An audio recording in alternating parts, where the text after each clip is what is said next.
like I could see if you put this on to like a for like a 23-year-old, you know what I mean, in Western civilization who's used to like all the social media apps and the constant, needing immediate gratification, that it would be like torturous for them. So I was kind of like taking joy in that thought for a moment, actually.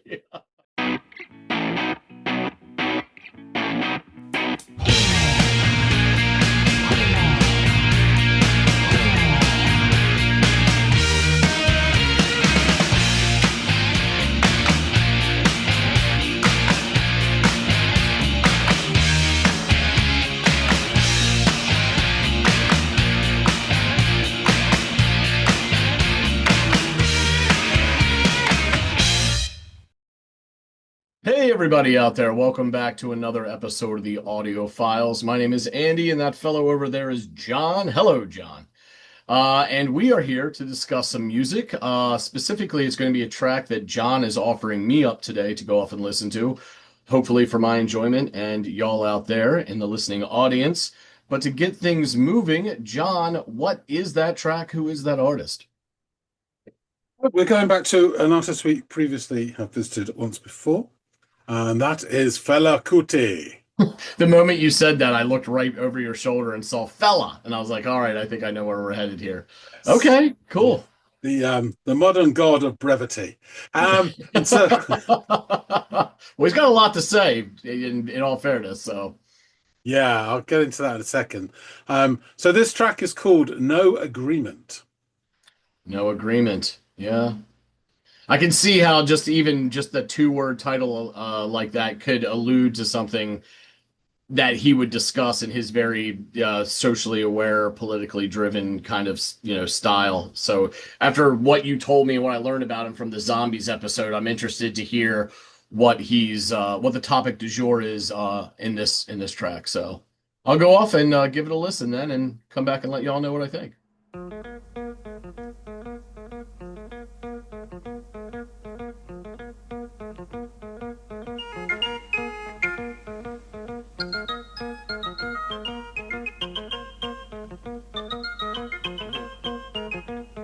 This interaction between the sword like set of keys and the guitar motif is fun.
I chuckle because no matter how much they play with the dynamics in this track and pull things away just to reintroduce them later in a different light, and all these moving parts, the appearance of a rattle or hand drums and all this stuff, the one thing that continuously is there is that, you know, battery powered guitar line.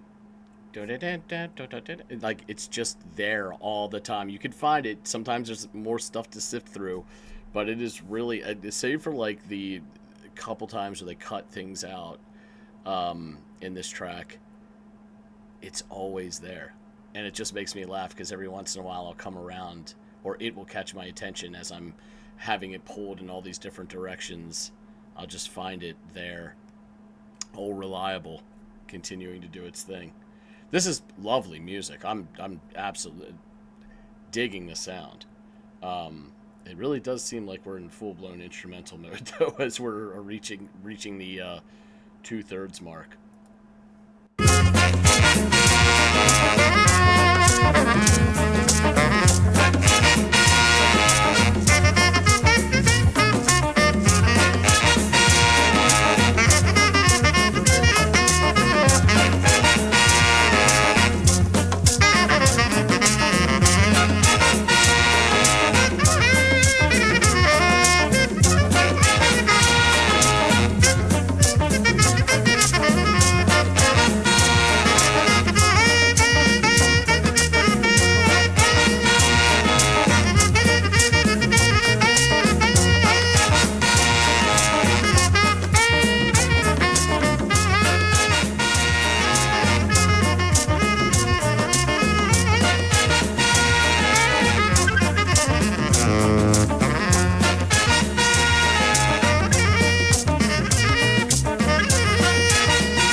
No agreement today, no agreement tomorrow. No agreement today, no agreement tomorrow. No agreement today, no agreement tomorrow. No agreement today, no agreement tomorrow. I no go giri, make my brother hungry, make I not talk. I no go giri, make my brother homeless, make I not talk. My grandpapa talk, your grandpapa talk, my papa talk, your papa talk, my mama talk, your mama talk. Those ways not talk them they see. I no go giri, make my brother hungry, make I not talk. I no go giri, make my brother homeless, make I not talk. No agreement today, no agreement tomorrow. No agreement now, later, never, never, never.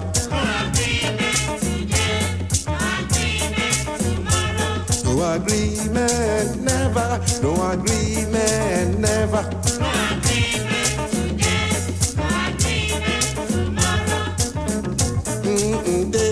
No agreement tomorrow.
that guitar just would not quit, and good on it. Yeah, I really thought that we were in the throes of a, 15.5 minute instrumental, and then he finally decided to show up. And I'm glad he did.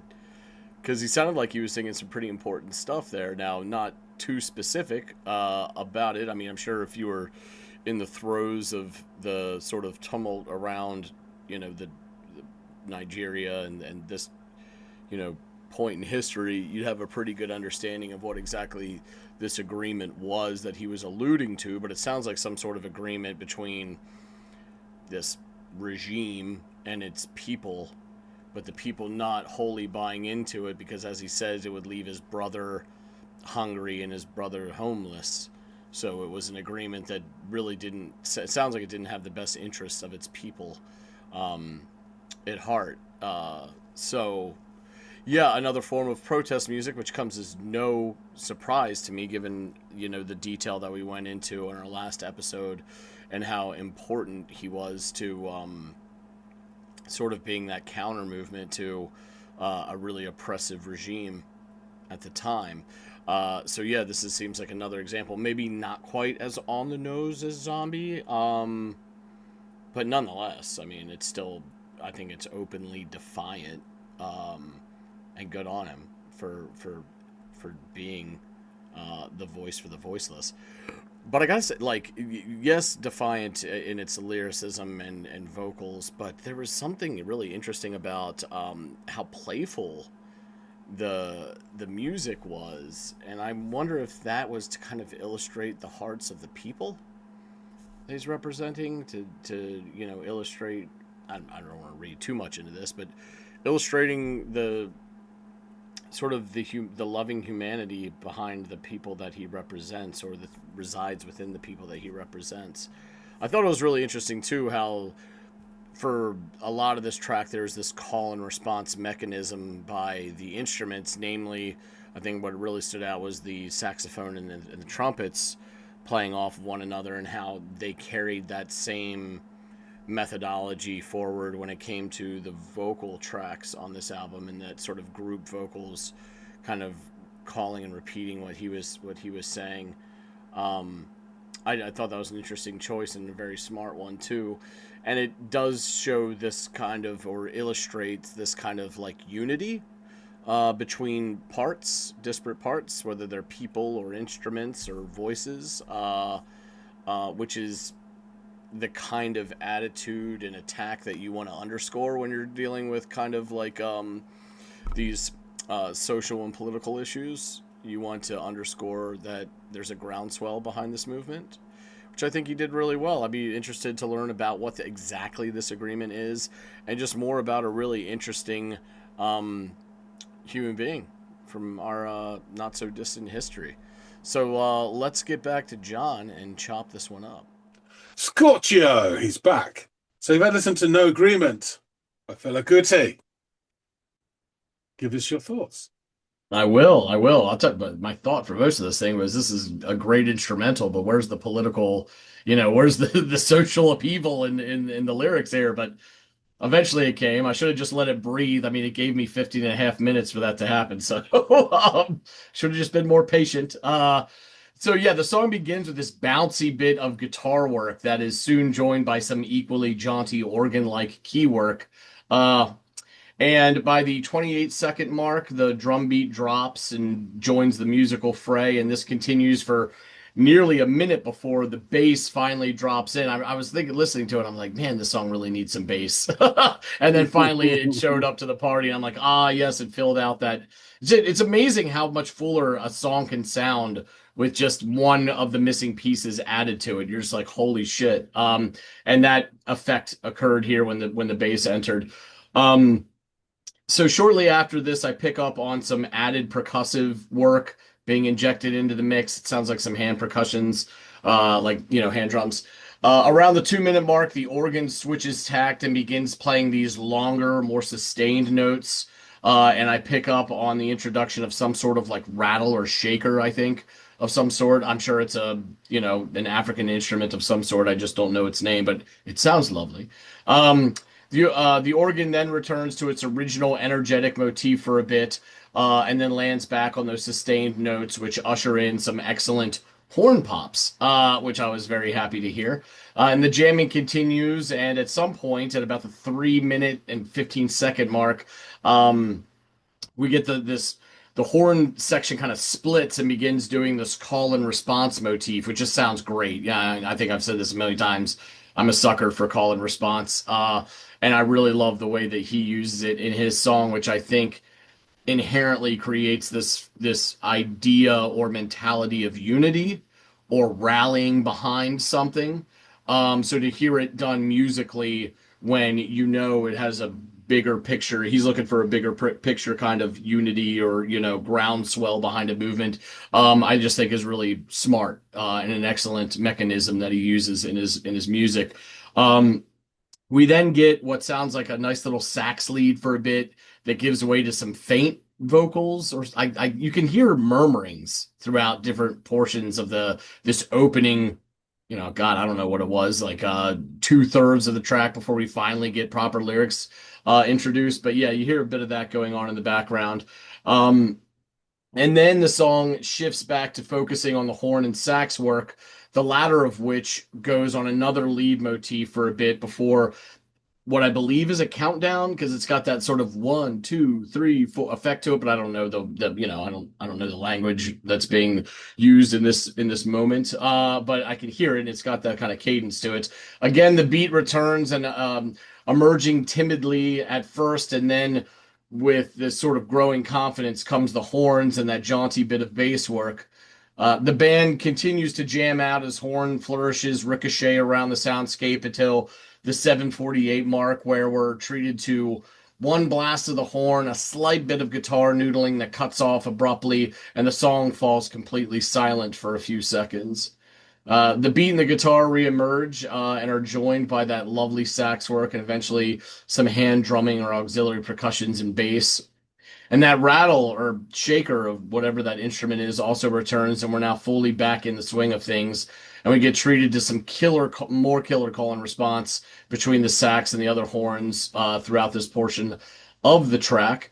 At I believe it's around like the 11:06 mark, I make out what sounds like a faint but assertive hey, or some sort of monosyllabic expression, which then gives way to another moment when all the artists, save for the guitarist, cut out. And there were several different points throughout this track where, because of all of the sound, you have to sift here and there, but every once in a while, that goddamn simple guitar motif would emerge like, hey, I'm still here. And it just made me laugh because it's so insistent back there. And no matter all the things around it, it's still pressing on. It's got this like little engine that could sort of thing going for it. And I just loved it. It got to the point where I was like literally chuckling about it because of, just how persistent it was. So go ahead, John. I'm sorry.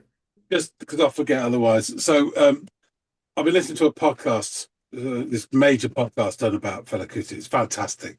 And there's lots of, really exploring a lot of his life. And there's some guys that he knew that were almost like his disciples and kids that he sort of took under his wing.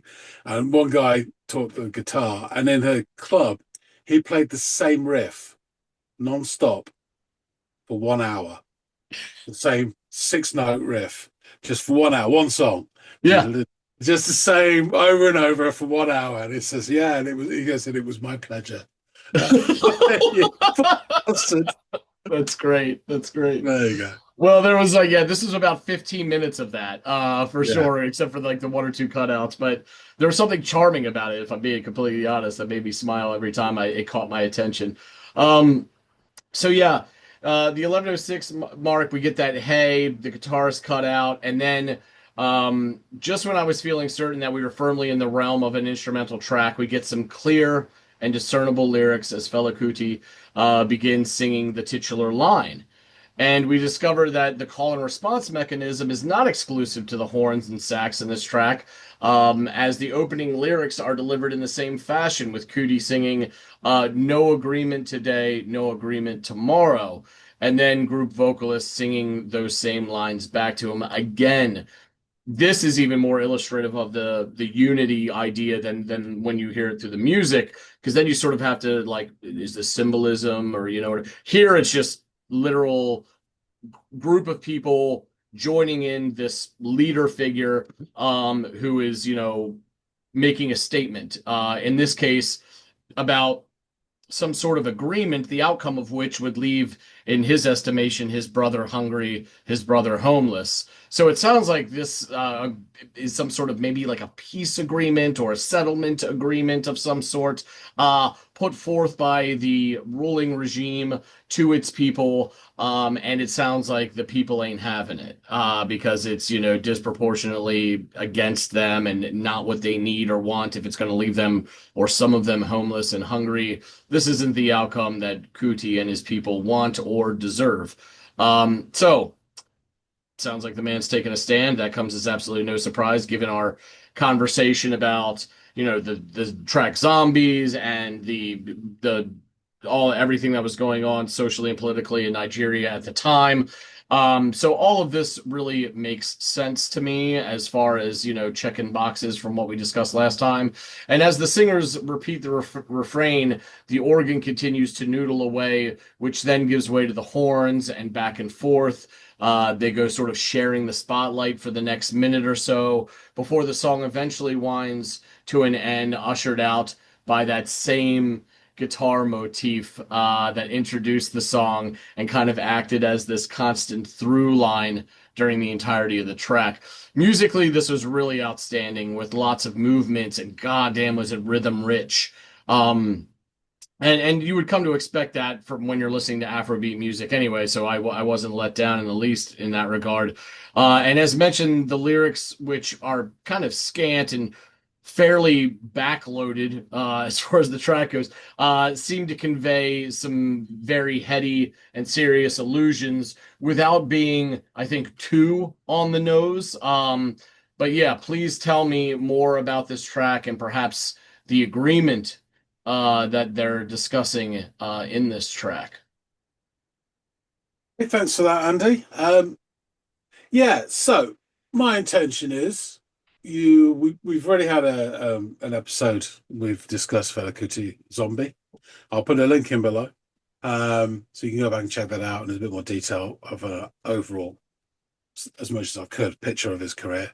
Yeah, and my intention is that I shall give you 3 more Fela Kuti songs this year, and then you'll end up with a playlist of 5, which are currently my 5 favourite Fela Kuti songs.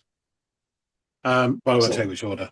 But yeah, and this is a top 5 song for me, definitely. Yeah, so I've been doing a bit of overdosing on Fela Kuti actually in the last 3 or 4 months. But yeah, it's really interesting. So this song was recorded and released during this real height of his creative output. He had a real sweet spot where he released 27 records in 6 years. This came out in 1977. He released 5 records in 1977, including Zombie. So you think of all the stuff that's going on as well. Yeah, right. At the time, he spent in hospital alone. So yeah. So the A side is No Agreement, 15 minutes 35 seconds. And the B side is Dog Eat Dog, 15 minutes 33 seconds. Consistency is what it's all about. So the other thing to note, just really interesting about this, is that Fela considered that a track to be finished once they'd recorded it. So you get these recordings, they're sometimes not necessarily rough and ready, but they're done almost as a live thing. So that's where you can hear the ad lib and some of the counting and stuff like that. And I think it adds to the charm. But he never will play that song again live once he's recorded it. That's it. Interesting. If you want to listen to it, go and buy the record. So he'd hone it at the shrine and then it'd go away. So personnel for this: Fela Kuti, lead vocals, tenor sax, alto sax, electric piano, as they call it, organ, whatever. Sometimes it sounds like a really horrible Casio, and sometimes it does sound electric, Well, it sounded like a cheap organ or a keyboard with an organ effect that was engaged. Because it didn't sound like a traditional organ. I just That's the sound it had to it, though. If I'm really honest, it's my least favorite bit of his output. But there's a couple of songs where it works well. I think this is one of them where it does work pretty well. But you know, it's just picking really. Tony Allen, drums. Here we go. Lekan Animation, baritone sax. Lester Bowie, trumpet. Tunde Williams, trumpet. Nakoma Ukem, trumpet. Nweke Atiafo, electric bass guitar. Leke Benson, electric guitar. Ukelu J.A., electric guitar. Clifford Itoje, electric guitar. Hene Kolobo, electric guitar. Babajide Olele, maracas. Aluya Abayomi, percussion. Olandi Kofi, congas. Adoneti, congas. Shina Abiodun, congas. And the chorus vocals, also known as Fela's Queens, are Bimbo Adelawana, Bola Ali Niki, Emirahugu Osawe, Finitola Kayode, Falake Olande, Kewe Ogahamilo, Rakonde Edison, Shade Komolafe, Tajemade Adebeye, and Yemi Abenyagunde. And I apologize for the pronunciation of all those lovely names. Anyway, so yeah, there's not actually, I've really searched high and low because there's a lot of his songs which have huge stories behind them. And some of the songs I'm going to give you certainly have, the Zombies certainly have, Expensive Shit, Gentleman, etc., etc. This one, there's no particular write-up about what caused this. I think he is talking about consensual democracy or lack of in the country, and what the government is doing on behalf of the people.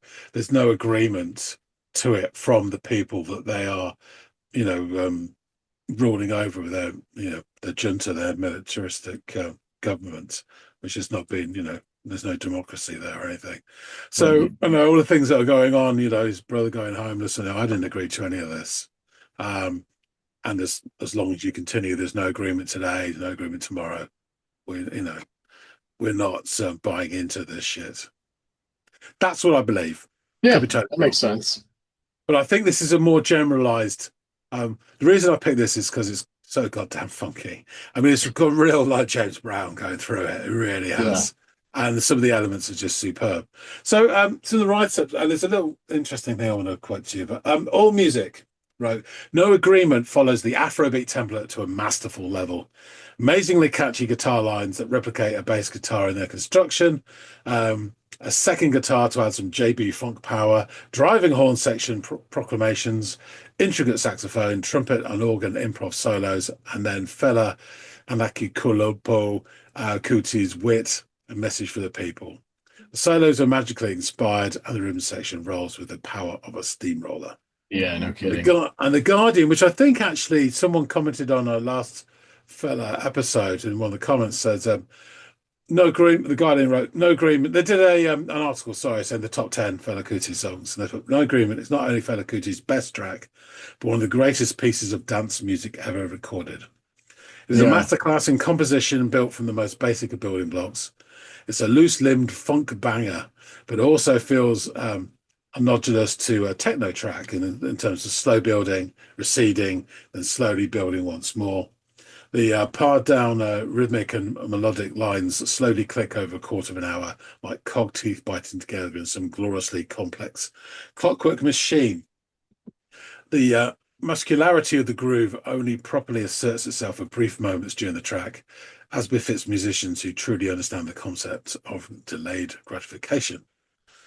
So, as I said before, I mentioned there's this magnificent podcast. It's called Fela Kuti, Fear No Man, by Jad Abumrad, who's done some other stuff as well, and he's a very good sort of journalist. If anyone's interested in Afrobeat or Fela Kuti, I'd strongly recommend it. It's like 12 9 on 1 hour episodes, so it's really in depth.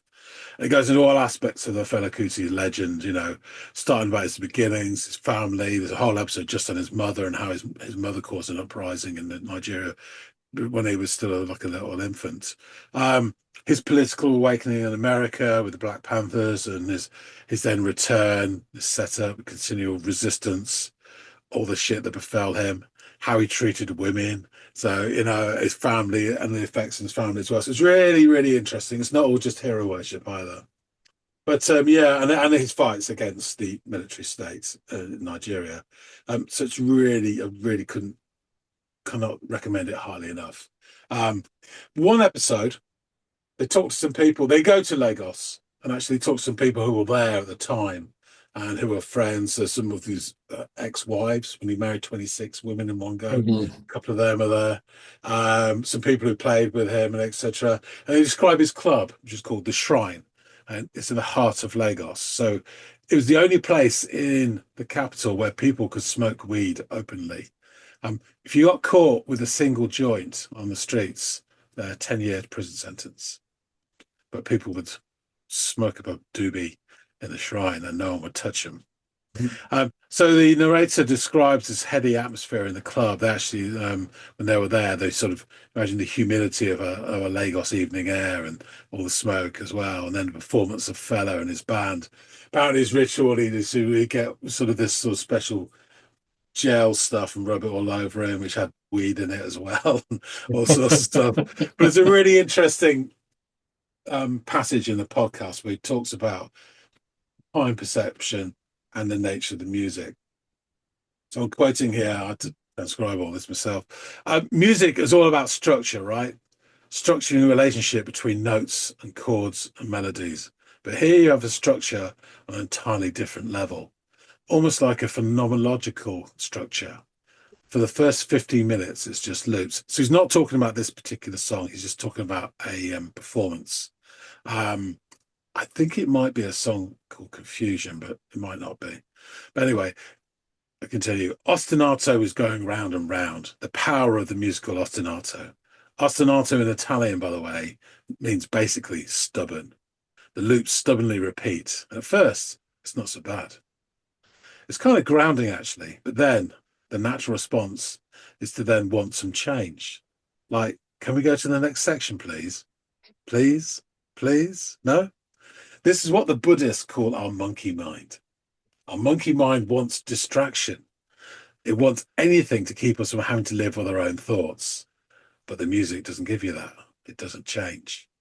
It only builds. Layers get added piece by piece, instrument by instrument. And at some point, a few minutes in, you arrive at this mysterious moment where you stop wanting it to change. This is phase 2. Now that part of your brain that wants novelty starts to notice things like, whoa, listen to all those interlocking parts of this groove. The way the conga plays off the shaker, call and response. The way the 3 guitar lines spin around endlessly like gears in a higher level clock. My God, this groove is a whole world. This is a trance state. Usually when we talk about trance, we mean a kind of dulling of our senses, but actually it's the opposite. It's a state of hyperfocus. You are noticing things. You're hearing things you never heard before because your neurons are rewired. You are open. And it is this very moment that Fela begins to sing. I was like, what the hell? There are words too? In comes his voice, booming like the voice of God. This is phase 3. And because you are open, you really hear what he's saying. I thought it was just a great little bit of the podcast. Now, this song, there's enough moving parts in this that I don't ever feel you really get to that trancey spot because it does keep changing, the song. But there are other songs where it's extended, not so much activity.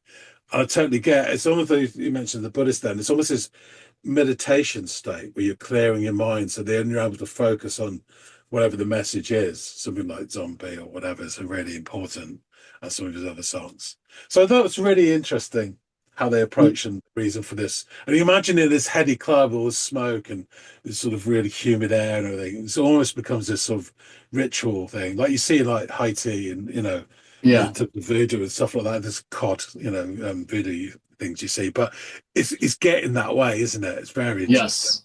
Yeah. They definitely, it's this wiping of the hard drive that they're trying to do are probably around the first third of the way through after they've got you after they beat you into submission, right? For lack of a better phrase, and you quit fighting it, then it kind of there is this metamorphosis that takes place, and I think that blurb that you read is a beautiful way to describe how everything unfolds. Even if it wasn't about this specific track, you could see how it could apply to it.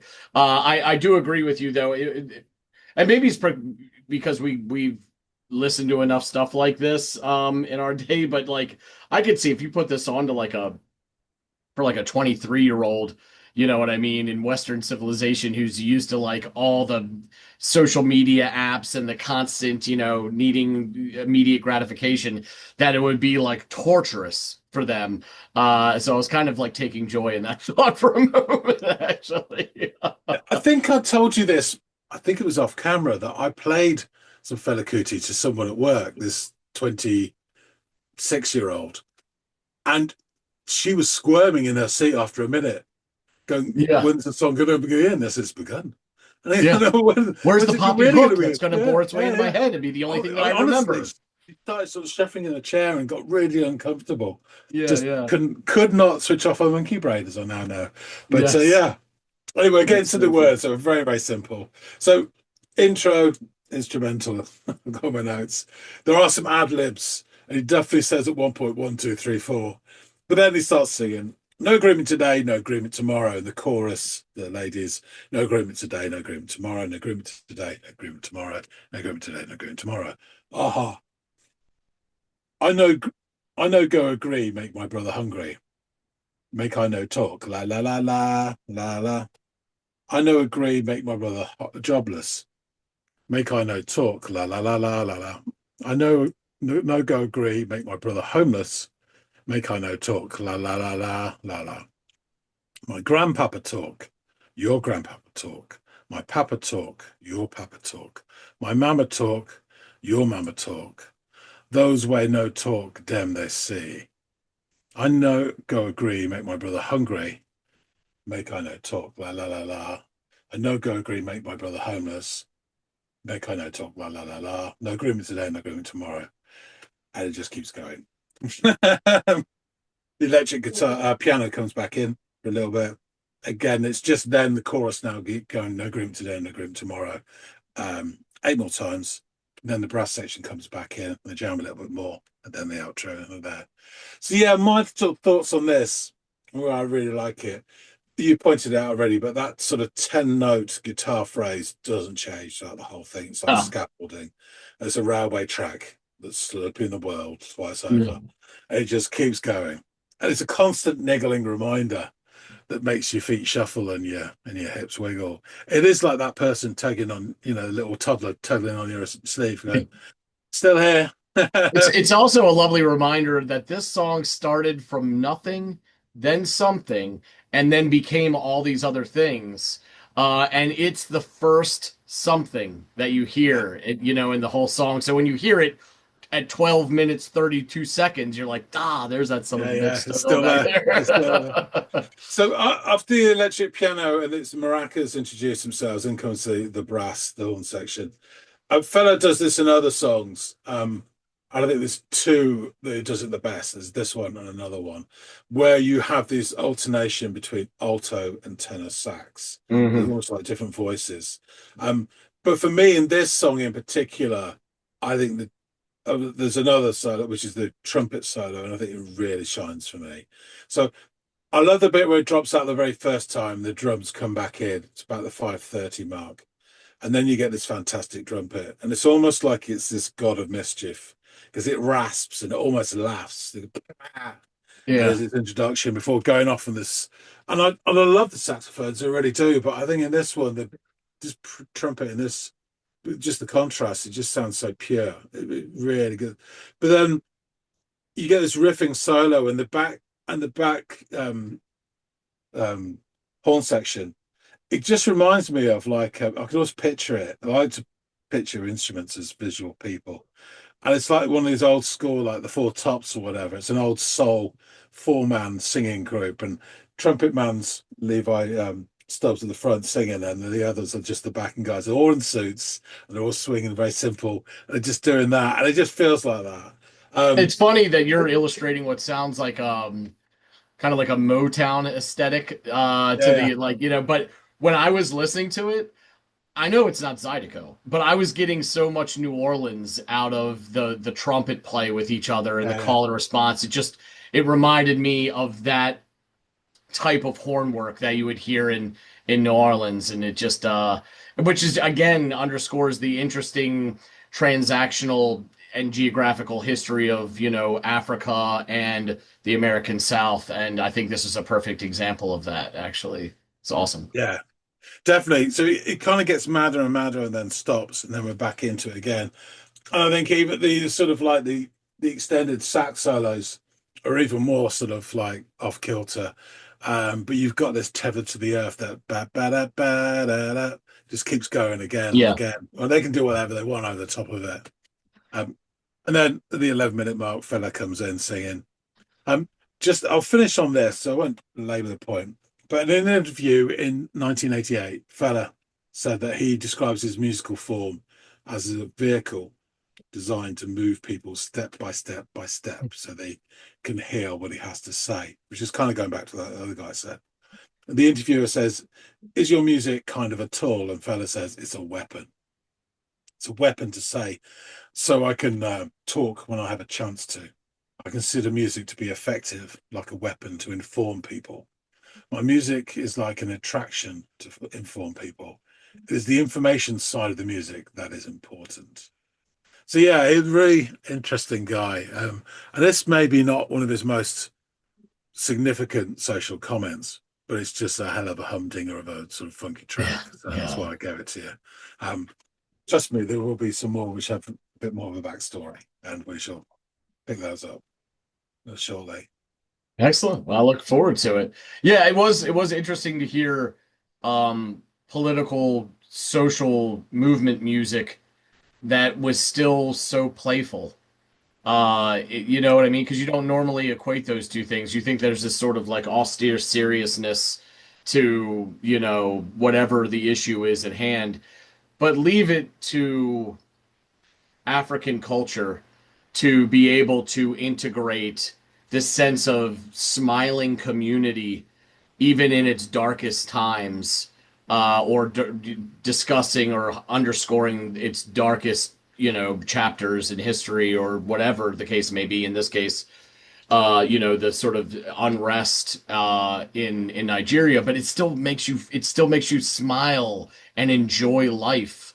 The music does, and I just think that that's really interesting and something that I think has also been handed down to African Americans in their music here. I mean, yeah, there's the blues, but there's also jazz and all this other stuff, and there's almost gallows humor to it all in the sense that they can smile while they're enduring, and I think that that's just wildly charming and impressive. And there's some of that seriously going on in this song as well. Please tell us what you think. Do hit the like button if you like this, and drop some comments. We'd love to hear from you. I'm sure there's people out there. I'm just scratching the surface of Fela Kuti and his work and his outputs and all the stuff. So yeah, drop anything you want to comments. Love to hear from you. If you haven't subscribed already, please do. We really appreciate everybody who does support the channel. So hop on board. That being said, thanks again so much for watching, and we'll see all of you on the next episode of the Audiophiles. See you later, guys.